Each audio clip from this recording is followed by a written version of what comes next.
Donc, bonjour TCC, on se retrouve aujourd'hui pour parler de ta première exposition qui aura lieu au mois de novembre à Suresnes. Est-ce que tu peux nous expliquer un peu comment tu as débuté et qu'est-ce qui t'a fait prendre les armes pour créer? Bonjour, tout d'abord merci de me recevoir pour cette interview. J'ai commencé très naturellement. C'était pas du tout, il n'y avait pas d'objectif derrière, c'était un besoin. Depuis que je suis petit, je dessine, depuis que j'ai 4-5 ans, je dessine, je fais de la peinture. D'une manière assez autonome et indépendante. J'ai pris quelques cours sur le côté durant mon parcours. Puis après, je suis parti, j'ai fait un lycée scientifique, j'ai fait pas mal de sport, mais c'est revenu après le lycée. J'ai fait une fac d'art, la Sorbonne, et j'ai fait un master d'art visuel, mais c'est trop basé sur la théorie. Du coup, j'ai quand même continué ma pratique de mon côté, toujours à creuser d'une manière journalière dans mes voyages, dans mes carnets, dans mes créations, jusqu'à arriver aujourd'hui. Donc, tu es sur la scène artistique depuis au moins 2019, date à laquelle tu as fait une performance avec le collectif Art of Change 21. Est-ce que tu peux revenir sur cette performance et celles qui ont suivi jusqu'à présent? Tout à fait. En gros, là, c'était une performance dans un groupe à la faculté, une association qui s'appelle Art of Change 21, dirigée par Alice Audouin, qui est conseillère développement durable pour Louis Vuitton, des grandes marques comme ça. Et là, on a fait une performance pendant Art Basel, en Suisse. Et c'était plutôt intéressant, donc ça venait questionner le rapport à l'environnement, questionner notre place dans notre environnement et si les politiciens et tous les grands dirigeants de l'art faisaient vraiment des choses en faveur de l'environnement. Donc arriver en jet privé à Art Basel pour dire « ouais, il faut protéger l'environnement », je suis pas vraiment convaincu du processus. Donc on a fait une performance qui discutait de ça. Et moi, suite à ça, j'étais pas trop dans la performance, j'ai fait un peu de danse dans des clips, j'ai fait un peu d'acting, mais c'est plus à travers la peinture du coup que j'arrive plus à m'exprimer et à transmettre à travers mon environnement, mais d'une manière totalement différente. Et comment se déclinent tes créations du coup? C'est principalement des matériaux que je récupère dans la rue. Du coup, ça se décline par rapport à ce que je trouve, par rapport à ce que je rencontre et par rapport à des moments. Dans le passé, j'ai vraiment étudié, testé plein de différents supports et médiums, que ça soit de la sculpture, de la photo, de la vidéo. Mais je suis revenu à une base qui est trop importante pour moi, l'écriture et le dessin. Et pour atteindre d'autres formats plus grands et vraiment essayer de matérialiser mes idées et les faire communiquer au mieux, j'ai dû me mettre à la peinture pour atteindre d'autres formats. Mais j'utilise plus la peinture comme un coloriste et je dessine sur la peinture. Donc, à partir de novembre et jusqu'à l'été prochain, tu vas exposer dans plusieurs villes pour finir à Paris. Comment tu te prépares à ces rencontres et qu'est-ce que tu en attends? Je vais être 100% transparent.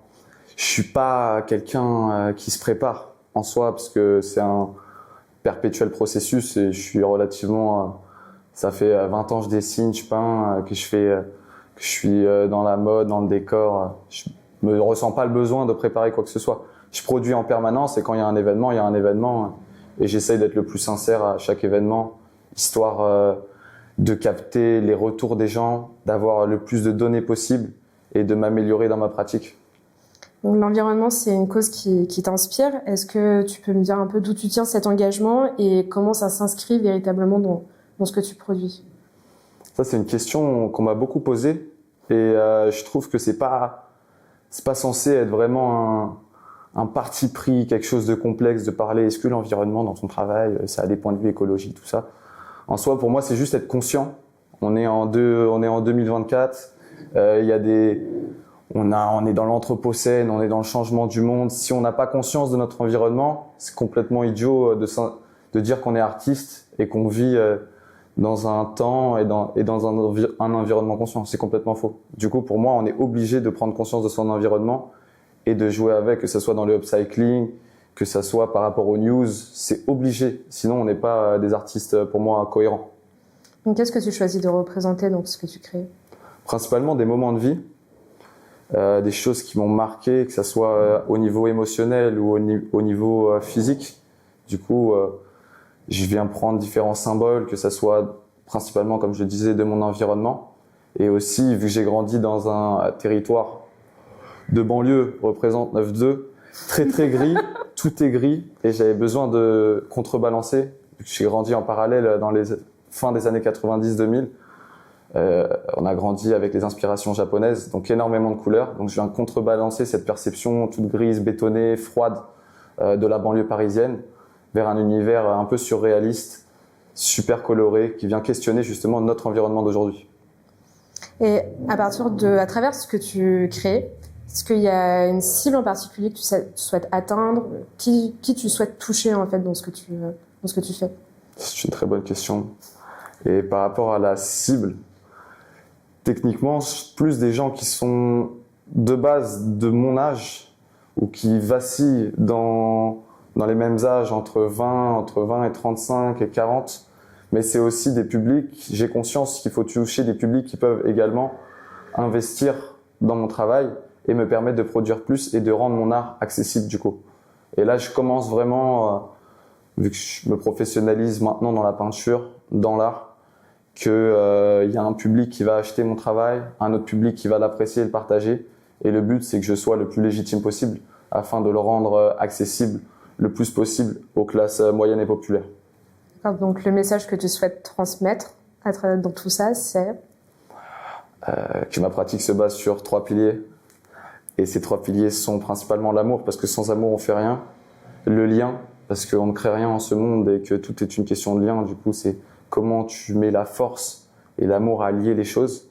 Et le dernier, c'est le processus. Qu'est-ce qu'on s'en fout d'où on va si le processus est chiant? Du coup, il faut embrasser les galères, il faut embrasser les choses complexes qui nous arrivent. Et c'est là que ça va créer vraiment une peinture unique.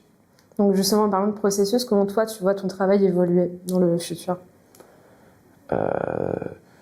Toujours en perpétuelle recherche dans mon travail, mais dans la pratique picturale et du dessin, j'ai vraiment envie d'aller chercher des formats différents, beaucoup plus grands, des fois beaucoup plus petits, dans des lieux différents, plus immersifs.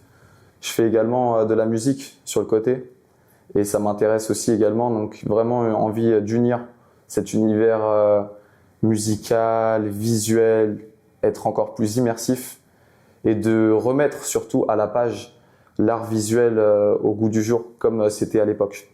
Tu es un artiste émergent, tu commences à être vu, à être entendu. Comment, sur le long terme, tu espères faire prospérer justement cette image que tu as aujourd'hui, que tu commences à avoir? Dans le futur, je me verrai pas tant comme un... Certes, je serais, je me le souhaite, je le souhaite à tout le monde d'être un artiste pas connu mais reconnu pour ce qu'il fait et qui puisse en vivre. Mais surtout, si moi j'ai la capacité de vivre de mon art et de le partager au monde entier, ça serait d'en vivre, de voyager avec et après d'ouvrir la porte à ceux qui n'ont pas eu la possibilité d'avoir cette visibilité-là.